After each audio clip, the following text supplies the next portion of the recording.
Eu tô em crise financeira. E agora? Será que existe alguma dica, algum método que eu possa utilizar para me livrar de vez dessa crise? Bom, se você quer aprender, fica aqui comigo nessa aula que eu vou te ensinar.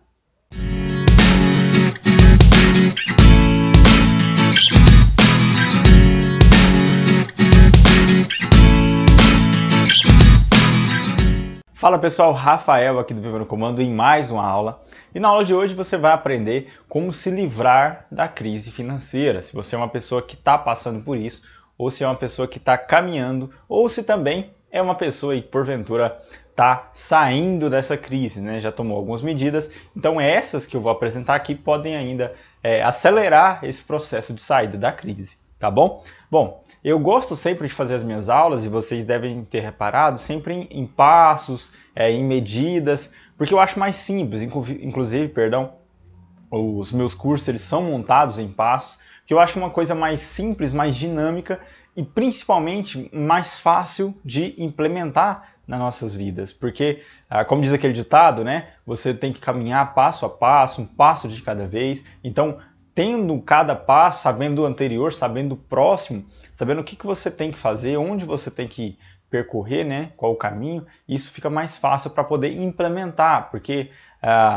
o que a gente tem no Brasil hoje é muita informação, ou seja, pessoas carregadas de teoria, mas zero de prática. As pessoas sabem muito, mas não praticam nada, né? Por exemplo, sabe que fast food engorda, mas eu continuo comendo fast food. É um exemplo banal, claro, mas só para corroborar aí com o que eu estou dizendo, tá bom? Então hoje eu trouxe, como eu estou falando de metodologia de passos, eu trouxe 4 passos aí, 4 medidas que podem te ajudar a sair da sua crise financeira, certo? Então a gente já vai começar aí com o primeiro passo. Analise o seu orçamento. Eu vou colocar aqui, sair da crise, só para resumir, tá? Ficar mais rápido para a gente poder fazer uma aula objetiva. Em primeiro lugar, analise. Por que você precisa analisar? É simples. Imagine que você sofreu um acidente e você chega no hospital, ali na urgência, e como é que o médico vai saber o que você está sentindo, certo? Como é que o médico vai saber onde ele vai tratar? Se bem que o fato dele saber como está sentindo, ele pode te perguntar, né? E você pode dizer, eu estou com dor aqui, dor ali, mas ele não pode fazer nenhum tipo de tratamento se ele não fizer exames. E exame é feito para quê? Para analisar a gravidade do fato, onde aquele problema está. Para as finanças é a mesma coisa. Então você pode dizer onde está doendo, ou seja, tá faltando dinheiro, eu estou pagando cheque especial todo mês, eu estourei meu cartão, isso são coisas que são as dores, né? Entre aspas, são as dores que você está sofrendo. Mas qual é o macro disso, né? Qual é a causa disso? Qual o início disso? Qual que é o problema que está causando tudo isso? Você só vai saber através dos exames. E os exames, no caso, é a análise, né? A análise do seu orçamento. Então, em primeiro lugar, se você não tem orçamento, já tem que fazer, certo? Existem aulas aqui no Viva no Comando ensinando a fazer esse tipo de orçamento básico de o quanto você ganha e o quanto você gasta. A partir desse orçamento, você vai conseguir analisar o que está saindo, o que está entrando e qual é o problema. Tem muita gente aí que fala, meu dinheiro não sobra, eu não consigo fazer nada com meu dinheiro. Mas sempre tem ali todos os dias uma despesinha de 50, uma comprinha de 130, uma outra coisinha. E quando você vai somar no final do mês, isso aí arrebenta com o seu patrimônio, né? Com o seu salário também.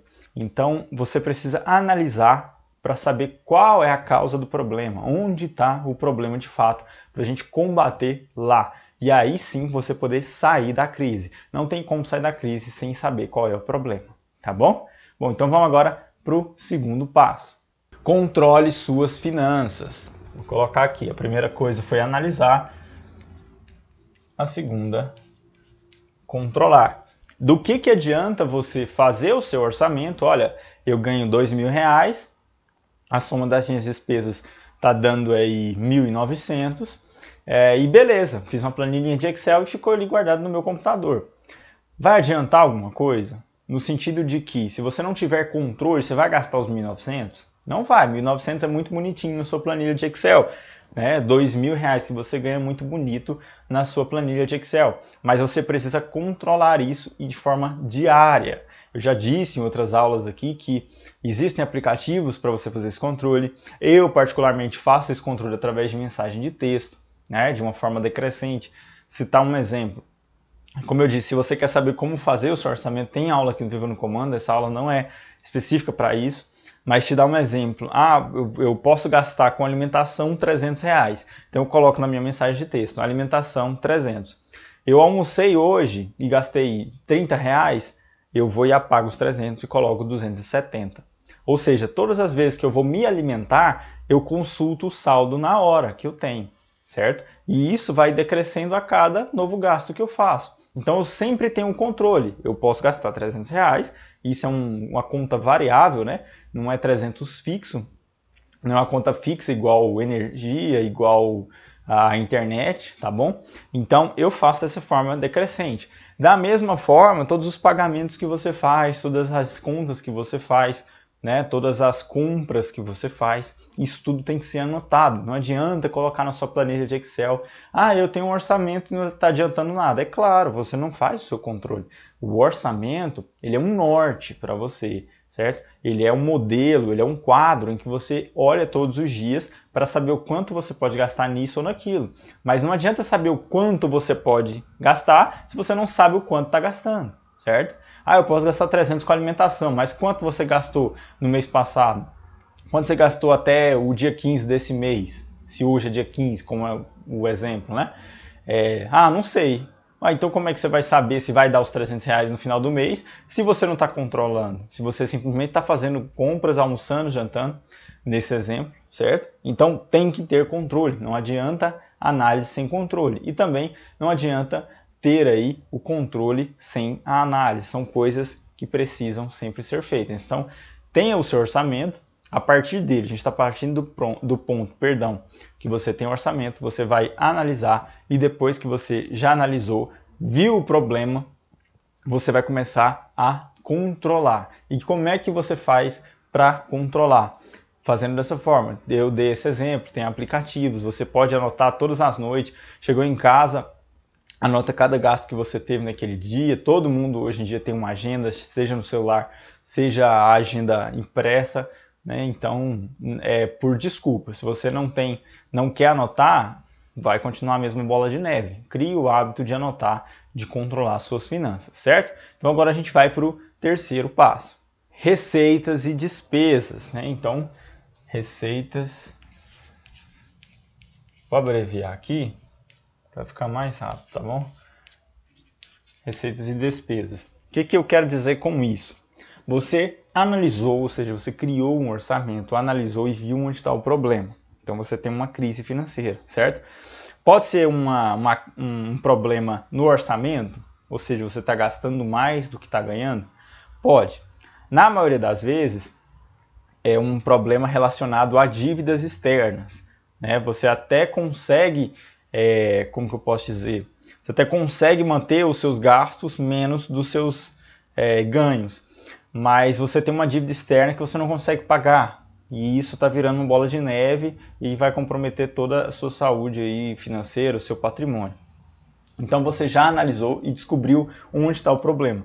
A partir de que você montou o seu orçamento e analisou, olha, então agora eu vi onde está o problema e eu preciso controlá-lo, né? Então seja no seu orçamento ou seja nessa dívida que está sempre aumentando, você vai buscar um meio de controlar.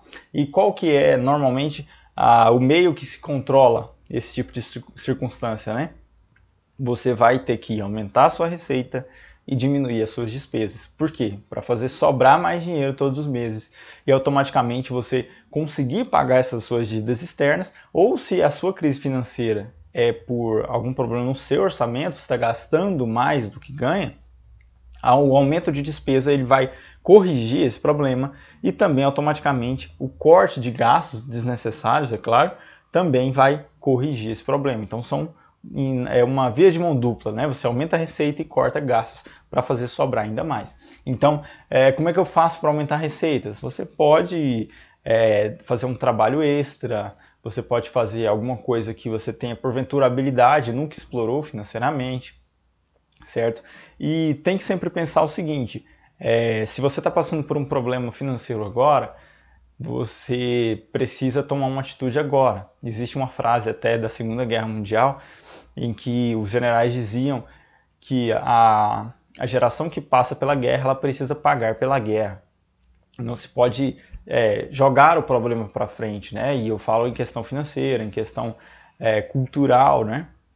Em questão de punição, pelas questões que aconteceram na guerra. E eu estou citando esse exemplo em que sentido? Se você está com um problema de crise financeira, você precisa corrigir isso agora, assumir a responsabilidade. Então, eu vou fazer Uber, um exemplo, vou fazer Uber à noite, eu trabalho das 8 às 18 e à noite eu vou fazer Uber para poder quitar as minhas dívidas. Você vai fazer Uber o resto da sua vida? Não, mas você vai fazer até quitar suas dívidas. Você vai fazer até conseguir ganhar mais, do que gasta.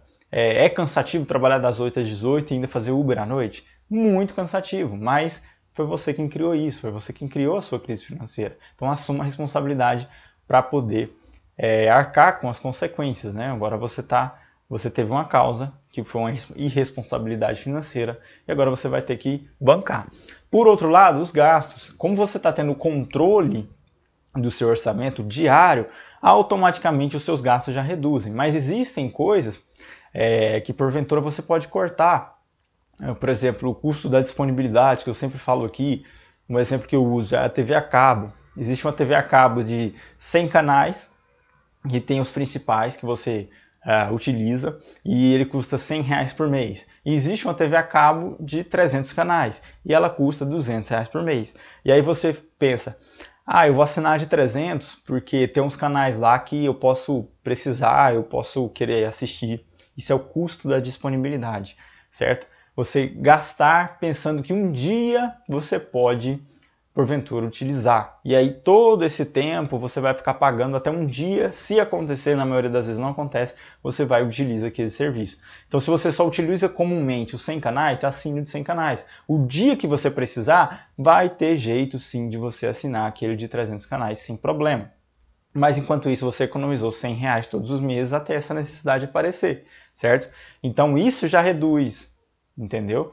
A pessoa que, por exemplo, já citei alguns exemplos em relação a isso, a pessoa que tem canais, TV a cabo, e ela só assiste filmes. Então ela pode cancelar a TV a cabo dela e assinar um Netflix, por exemplo, que é R$30, e a TV a cabo hoje é 130, 150, pelo menos aqui no meu estado. Então você vai economizar pra caramba. E se existir uma necessidade de você assistir um outro canal, alguma coisa, e virar uma coisa comum, aí sim você pode assinar. Mas enquanto isso você economizou. E se você está numa crise financeira, cada R$1 vale a pena, né? Cada R$1 economizado vale a pena para fugir dessa situação, tá bom? Então, finalizado esse terceiro passo, agora a gente vai para o quarto passo. Não faça novas dívidas. Vou colocar aqui como novas dívidas. Não faça novas dívidas. Se você está numa crise financeira, é porque você cometeu uma responsabilidade lá atrás, uma irresponsabilidade. Então você está agora lutando para corrigir esse problema. Então não pode se fazer novas dívidas.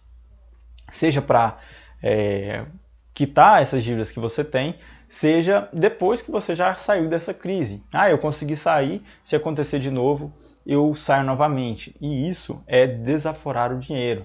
E a gente sabe, como eu sempre falo aqui, que o dinheiro ele não aceita desaforo. Você vai cair, vai levar uma porrada e muitas das vezes as pessoas não se recuperam. Então assuma a responsabilidade pela crise que você entrou, certo? Mas veio o coronavírus, veio isso, veio aquilo, meu chefe fez isso, eu sofri isso.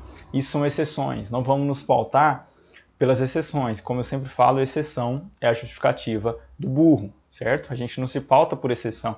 É a mesma coisa de falar que a Mega Sena é um ótimo investimento, sendo que a exceção é uma pessoa ganhadora. Sempre vai ter um ganhador. Então não é porque tem um ganhador entre milhões que apostam que torna ela um investimento bom, certo? Isso é a exceção. A gente se pauta pela regra. A regra é o geral. Então, se aconteceram crises como o coronavírus, se você tivesse mais preparado, talvez com uma reserva de emergência, talvez com uma fonte de renda diversificada, ou seja, não dependesse apenas do emprego que você perdeu, mas tivesse uma outra fonte de renda, tudo isso ajudaria a você não ter entrado nessa crise financeira que você se encontra hoje. Se você tivesse se qualificado melhor, entendeu? Não ficado todo um lapso temporal sem qualificação. Ah, Rafael, mas no meu caso não foi nenhum desses. Ok, são exceções, tá bom? O que eu estou falando aqui é sobre regra. É o que a maioria das pessoas que entram numa crise financeira acontece. Elas não se preparam, elas acham que nunca vai acontecer com elas. Nenhuma delas tem uma reserva de emergência. Pelo contrário, elas têm dívidas aí, que é no caso da maioria das pessoas, de imóveis ou de carros, dívidas que somam aí 20 anos para poder pagar, certo? Ou seja, tudo isso ajuda na hora de entrar numa crise financeira, tá bom? Então, se você está se livrando, está lutando para se livrar, o ideal é que depois de conseguir, nunca mais faça novas dívidas, porque as dívidas elas te tornam desumano, você não tem capacidade de crescimento, você vai ser sempre um escravo do sistema enquanto você tiver dívidas, tá bom? Então, finalizando essa aula, muito obrigado por vocês terem acompanhado. Se ficou alguma dúvida, escreve aqui nos comentários que eu vou ter o maior prazer em responder. Nos acompanhe aí nas nossas plataformas digitais, a gente está presente no Facebook, YouTube e Instagram, certo? Então, mais uma vez, muito obrigado e nós nos vemos na próxima aula.